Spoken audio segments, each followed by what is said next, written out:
Hello, this is Michel Gaber, Assistant Controller for AutoCo.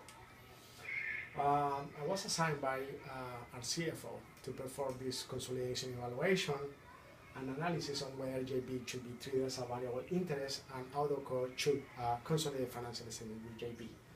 Little bit of recap, this is JB's capital structure. AutoCo owns 60%, Electrico owns 40%, 30% equity, 70% debt. Out of the 30% equity, AutoCo holds 18%, Electrico Co owns 12%, 70% debt, main guarantor is AutoCo.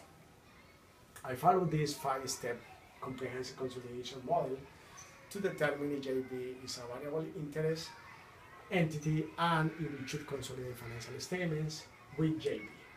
First step, pretty straightforward, to determine if JB is a corporation, which in reality is, and secondly, if we hold any variable interest in JB, AutoCo does, since we own equity. Second step helps determine if JB must be evaluated for consolidation under the provisions of ASC, since JB is none of these categories, then JB must be evaluated under the provisions. Step number 3, is JB controlled through the voting common equity or is controlled by some other means? Well, there is 4 conditions. If any of those conditions hold, then definitely JB must apply for the provision. Well, the first condition is that the reporting entity participates significantly in the design and redesign. Well, I think so because the board sets the budgets, hires, fires, top management, approves contracts, so it's definitely participate in the design and redesign.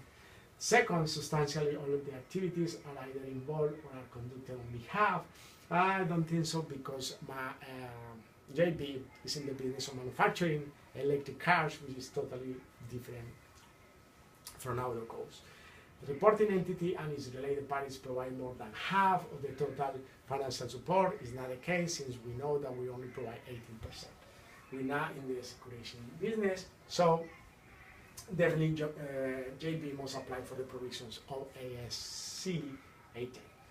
Number 4, is JB a variable interest? Well, we need to consider 5 criteria. The first criteria is the total equity investment at risk. Is sufficient or insufficient?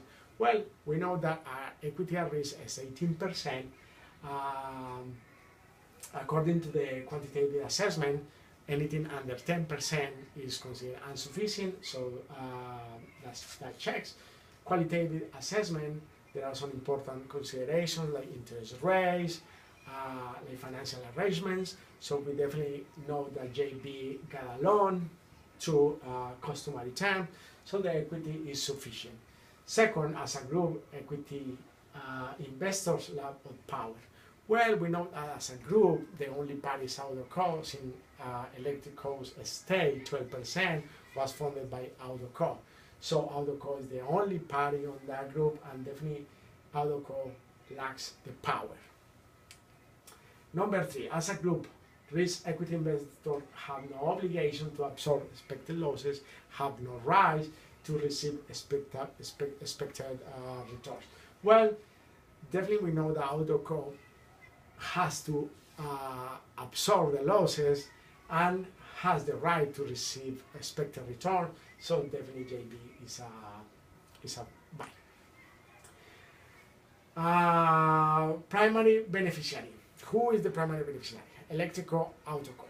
Well, according to FAS ASC 810, there are 2 conditions that need to be met. Power to direct the activities of the VIE that most significantly impact the VIE, and obligation to absorb losses of the right. We know that the first one, power to direct, is not there, but it's not that clear cut. We need to perform a related party tiebreaker to determine who is the primary beneficiary. So there are some factors that we need to consider.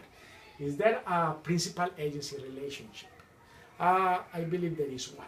Why? Because AutoCo provides manufacturing expertise, provides distribution channels to JB. So I think the relationship exists. Second, the party exposure to the variability associated with economic performance. Well, AutoCo is very involved in JB. Remember, AutoCo holds 18% of the equity, is a loaner of 12% of the equity from Electrico, and is the guarantor of 70% of the debt. So I think there is high exposure for this. I believe that AutoCo has controlling financial interest and is the primary beneficiary. My recommendation is AutoCo must consolidate financial statements with JB. Thank you very much.